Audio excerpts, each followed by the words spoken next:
জানো তো, চিলি চিকেনের সাথে আমার ফ্রাইড রাইস খেতে কিন্তু বেশ ভালোই লাগে। তো চলো, আমি কিভাবে বাড়িতে ফ্রাইড রাইস বানাই সেটাই তোমাদের সাথে শেয়ার করছি। প্রথমে হাঁড়িতে জলের মধ্যে এলাচ, লবঙ্গ আর দারচিনি, নুন আর অল্প একটু সাদা তেল দিয়ে ফুটিয়ে নেব। জল ভালো করে গরম হয়ে গেলে ওর মধ্যে চালটা দিয়ে দেবো। আর হ্যাঁ, চালটা কিন্তু একদমই বেশি সিদ্ধ করলে 60% সিদ্ধ হয়ে গেলেই ভালো করে জল ঝরিয়ে নর্মাল টেম্পারেচারে ভাতটা রেখে দিতে হবে। পারলে তোমরা ভাতটা ফ্রিজে কিছুক্ষণ রেখে দিও, যাতে ভাতটা একদম ঠান্ডা হয়ে যায়। এরপর কড়াইতে সাদা তেল দিয়ে ডিমটাকে নুন, গোলমরিচ গুঁড়ো দিয়ে ফেটিয়ে ভেজে নিতে হবে। আর ডিমটাকে কিন্তু ঝুরি ঝুরি করে ভেজে নিতে হবে। তারপর তেলে গাজর, বিনস, তোমরা যদি আরো ভেজিটেবল দিতে চাও সেটাও কিন্তু করে নিতে পারো। তারপর কড়াইয়ের মধ্যে সাদা তেল দিতে হবে, আর তেলটাকে কিন্তু ভালো করে গরম করে নিতে হবে। আর হ্যাঁ, আর একটা কথা, ফ্লেমটা কিন্তু হাই ফ্লেমেই রাখবে।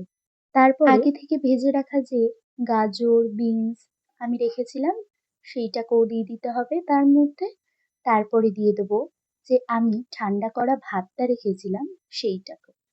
তারপরে নুন, গোলমরিচ গুঁড়ো আর আগে থেকে যে ডিমটাকে ঝুরি ঝুরি করে ভেজে রেখেছিলাম সেইটাকেও কিন্তু দিয়ে দিতে হবে। দিয়ে কিন্তু হাই ফ্লেমে ভালো করে নাড়াচাড়া করতে হবে। আর হ্যাঁ, আর একটা কথা, নাড়াচাড়া কিন্তু একভাবেই করবে, কারণ নিচে কিন্তু আবার ধরে যাবে। তারপর এর মধ্যে আমি সয়া সস অ্যাড করেছি, করে ভালো করে কিন্তু ভাতটাকে ভাজতে হবে। যত ভাতটা ভাজবে তত কিন্তু টেস্টটা আসবে। এরকম 10-15 মিনিট মতন কিন্তু ভালো করে ভেজে নিতে হবে। তারপরে দেখবে সুন্দর ঝরঝরে ফ্রাইড রাইস রেডি। আমার রেসিপিটা কেমন লাগলো অবশ্যই কিন্তু আমাকে কমেন্টে জানিও। আর তোমাদের যদি আমার ভিডিও ভালো লেগে থাকে অবশ্যই কিন্তু একটা লাইক, কমেন্ট, শেয়ার। আর হ্যাঁ, যারা নতুন তারা কিন্তু আমার চ্যানেলটাকে সাবস্ক্রাইব আর ফলো করে দিও। তো টাটা, আবার একটা নতুন মিনি ব্লগে দেখা হবে।